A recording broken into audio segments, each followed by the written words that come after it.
We're coming up on the end of our 4th year here at the Winners Academy. We thought it'd be fun to look up some of our previous students. So we looked up our very first year students, 2 of them, Trey Messbarger and Austin Kane. We sat down with them in Fairfield Media's studio, along with the host of our first year of school, David Rao. We shot this scene a few weeks ago. Have a look, it should be fun.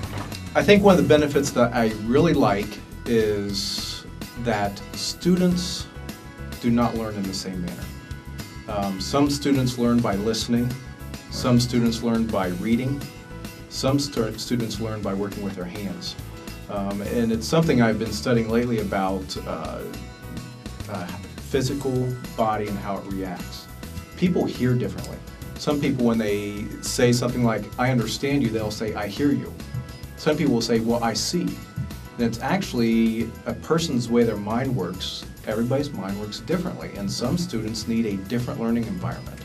And that's what I really like about Winners, is you can give a different learning environment to people who don't learn in the classroom setting. And actually, Trey mentioned another thing I like about it. He said that I think you two were in the advanced algebra. Another student was in a lower level algebra. At a normal school, that student that was in a lower level class but had to be in the same classroom with other students would be very frustrated and struggling. Mm-hmm. So those are 2 of the things I could say right off that I think are very good about this type of a classroom setting. In Winners Academy, whenever a student would start to slack off or start to disrupt another, Joe was there quick to give his guidance and make sure that each student was given their appropriate attention. When a teacher is in a classroom setting, a teacher is very standoffish. Mm-hmm. Did you get that same feeling when you were working with Joe?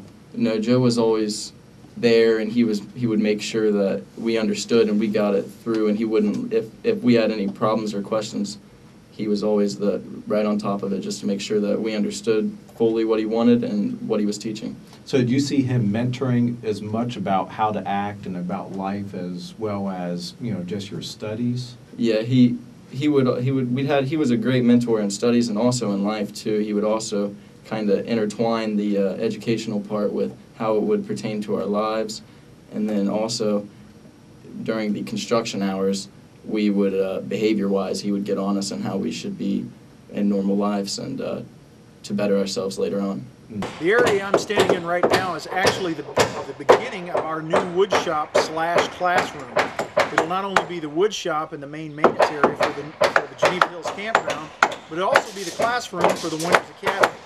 Great new space, all new level floors, restroom facilities, heating, air conditioning, all well insulated with 10-foot ceilings, wired for computer, wired for sound, and wired for television as well.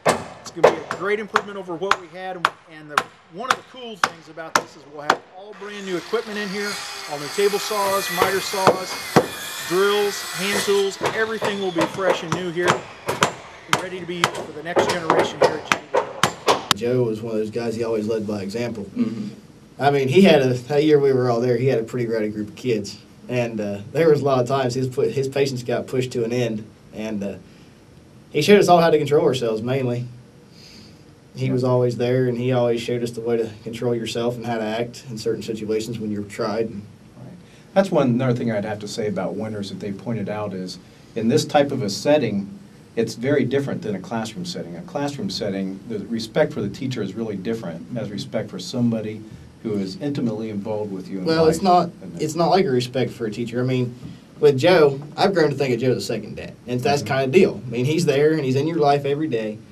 Some kids, they go to school, they get to school 8 o'clock in the morning, they get home 3 in the afternoon. Well, most of their day, their parents are at work. They don't have people in their lives most of the day. Well, at Winners Academy, Joe's there all day long every day. So you have your parents when you're at home, you have Joe in the afternoon. So you have people taking you through your whole step of life every day, showing you which way to go. He would always make sure to know about our individual lives away from school as well, and know how we were doing, and if we had any struggles at home or anything, he would try and help us with it.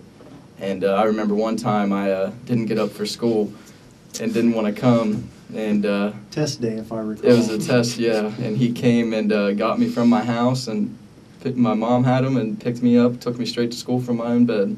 Well, what I noticed about it is you take kids that schools don't take. I mean, we had a buddy come in from school, and he wasn't making it through there, and he came to Winners and made it through that way. Yeah. You can take kids that won't make it with personal issues or learning issues that can't make it through a regular school, and they can come there and they can get an education and come out in the same boat as everybody else. Yeah. Now, one thing Winters Academy has been very successful at doing is actually mainstreaming students back into a regular high school. And both of you guys graduated high school in 2011, is that right? But you didn't graduate from Winters Academy. You graduated from Lancaster High School and you graduated from Fairfield Christian Academy, is that right? And you've both gone on to colleges. So we've been very successful at doing that. And Tex, you went on, came back into Fairfield Christian Academy and played a couple of years of football and even had some postseason honors and went to the playoffs one year, I believe, didn't you? Yeah. Yeah. And you had a pretty good time at Lancaster High School and a lot of the programs with their criminal justice program there and business program there as well. So they've done very, very well. We're coming up on the end of our 4th year at Winters Academy. The studio that we're shooting this actual video in was completed at the end of the 2nd year for Winters Academy. This was one of our 2nd year projects. So it's really nice to be able to come back in and benefit from some of the labor and hard work that we put in and during the 2nd year and come back and see how everything's working out. If you'd like more information about Winters Academy, you can contact us on the web at genevahills.com. Go under Educational Opportunities and you'll see the Winters Academy tab under there. You can click on that. You can learn more about it and how to contact us. We're located in the beautiful southeastern hills of Ohio at Geneva Hills off Blue Valley Road. If you'd like to stop in and visit us, you're welcome anytime. Just look us up on the web and give us a call before you come, and we'll be waiting for you with open arms. Thanks for watching.